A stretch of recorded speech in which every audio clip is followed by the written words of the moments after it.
Screenless.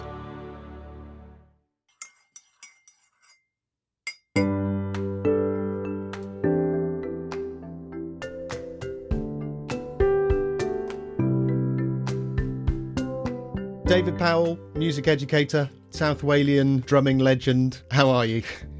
Gareth Davies, fellow band member from 1942. It feels like that, doesn't it?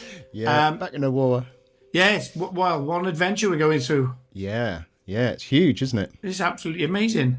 So, firstly, can I just say thank you for inviting me, and it's an absolute pleasure to see you on screen and talk to you again, because we've been meaning to do this for so long, and it's taken coronavirus to bring us together. It has been a long time. Yeah, I mean, yes, of all the things to come out of it, it's very nice to see you. So, Dave, I would like to just go back a little bit. You were the assistant head of the Gwent Music Support Service. That's right, where we a few years ago. Yeah, we both studied in that regime, didn't we? Yeah, we did, yeah. You worked with them for years, but what happened next? How did you go from being in that situation to what you're doing now? Yeah, so bit of background.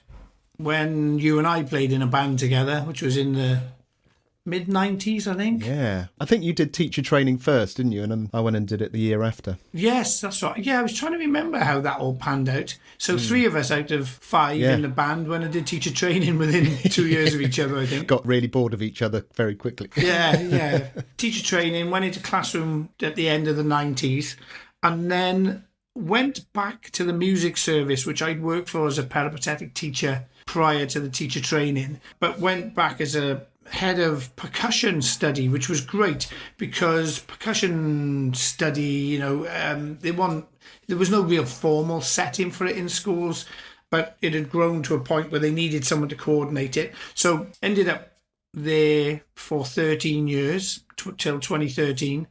Really successful. I had a great time, loved it. Was running music centres and all the like, developed rock and pop. It was really thriving, and then sadly with the local government cuts, rationalisation as George Osborne would have called it, it meant that the service I was working for was seeing significant cuts, and I was, as you said, assistant head. So there were 7 of us on the management team, and the new restructure meant that management team was going to 3. So 4 of us would be going, whether it be by choice or the dreaded axe. So So basically, I put my hand up for voluntary redundancy. I fought it for about 2 months, and then you realise you're fighting a lost cause. But I'm very passionate about music education and music education for all. So I just put my hand up and said, "Look, I'll go." And I had a vision of doing something that had been financially supported by the government in England, which is called Wider Opportunities. And that was providing, through music services, opportunities for children to have short, sharp projects within their school, the whole class projects. And because I'd been a primary school teacher for 4 years, it was something that I felt, I do still feel really passionately about children having a really good quality opportunity to learn a musical instrument. So I created Upbeat Music Arts, and started off with me in a van and some equipment. Basically used my redundancy package to buy myself a van, buy myself a set of African drums, set of tom-toms, floor tom-toms I was using for taiko, Japanese drumming, samba, a whole set, 30-odd glockenspiels, and just literally the vision was just to get work for myself and support the family. It grew really quickly, and we took on a number of self-employed, subcontracted educators, musicians, and we're now up to, we've got a core team of about a dozen of us. So that's amazing. And we've diversified. So we've got singers, dancers, and we've now got a band of employees plus our self-employed.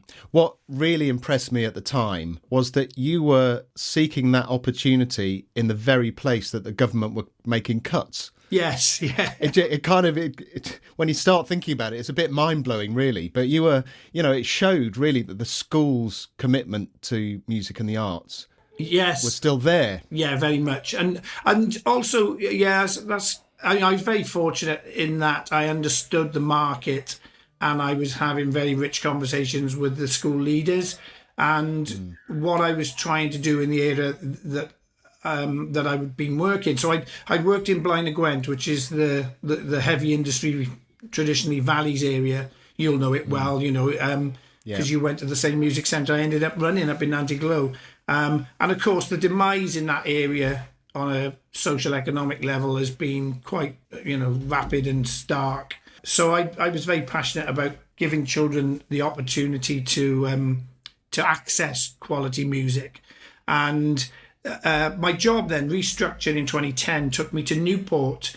And what I actually found there was that there was some inner city schools that were in just as bad need. So they'd seen the work that I could do personally, and also I think they just saw the passion of me really wanting to try and make a difference through music at that time, and now we've diversified by doing it into the wider arts. But equally, Gareth, it was a case of seeing the financial waste, shall we say? Schools were reluctantly parting with a couple of £1,000 to teach 5 kids violin. Whereas if they could spend a couple of £1,000 and actually impact, in some cases for that money, we could impact a whole school, in a one class intake. Yeah.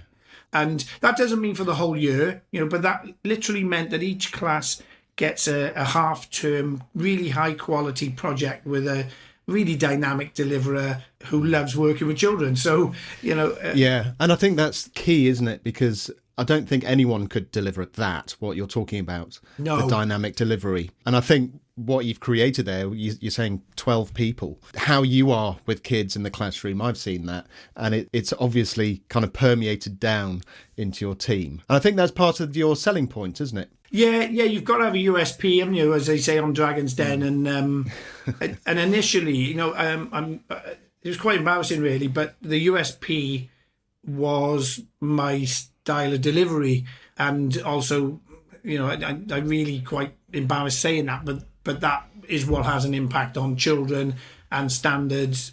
We've got high standards, but everything's done in a fun way. And where I've been really fortunate, and I'm really proud of this, is that there's 4 of us who go out and do the big percussion projects. So there's myself, and we got Ben and Jason, and I taught both of those boys since they were young kids. Oh, that's fabulous. So they very much, get what I want from them, and equally they're really skilled, far more skilled than I am. We've just put together something that will be coming on our social media stream, hopefully by the end of the week, and it just goes to show their talents, because I am very much a percussionist, but they are bass players, guitarists, percussionists, singers, and then we got Joel, and I met Joel when I adjudicated him at a young musician competition in Pembrokeshire when he was 15, which he won, and he works with us now, lives in Cardiff. So again, we've got these really strong ties of going back years now. The boys are in their 30s, so tight team. Yeah, so his family. Yeah. A bit of a spoiler on our social media stream, something will be coming out, but we've got a big theme of family within the team, so we all look out for each other. It's really important at the moment. That's fantastic. So just to round off, I suppose, you clearly get a buzz from going into schools and seeing the kids and working with them. What part of your job gives you the biggest buzz, do you think? Yeah, no, it is definitely being at the sharp end and seeing and just having fun with the kids. I simply love it. What is really interesting though, Gareth, is when I started the company, that was 5 days a week. And every year, it's a bit like the royal lectures, get at Christmas time. Once a year, I get invited to go to Cardiff University and give a lecture to the master's students on the music course. And what's really interesting is I talk to them about, the reason I'm invited by, good grief, Dr. Daniel Bickerton. Daniel reminded me the first time I went and did this, I've been doing it for about 5 years, and he said, Dave, do you remember the first time we met? And I said, well, you must have been a violinist in the Gwent Youth Orchestra, which we both played in. And he said, no, you came in and did a piece for our concert when I was in Lanneravon Primary School. Wow. I know. Your reaction tells me is exactly as I felt it at the time. And so Daniel now is the lecturer down at Cardiff Uni. I must say he's mid-30s, fantastic musician, fantastic guy. But I said, why on earth do you want me to come and speak to these students every year? I said, it's just drivel. And he said, yeah, but it's really important drivel. Yeah. Very nice. Yeah, that's true. But the message that he gives, he invites people once a week, different people from the music industry. I'll put your name forward, actually, because he wants them. You and I both will have left college with a very clear vision of where we wanted our career to go. I was going to be a hedonistic rock drummer. And look at me now. I didn't have a Scooby-Doo, honestly. I really didn't know. That's why I got into a band with some reprobates and ended up on a teacher training course. And now look at you. Yeah. Well, I feel like my career proper got started at the age of 38.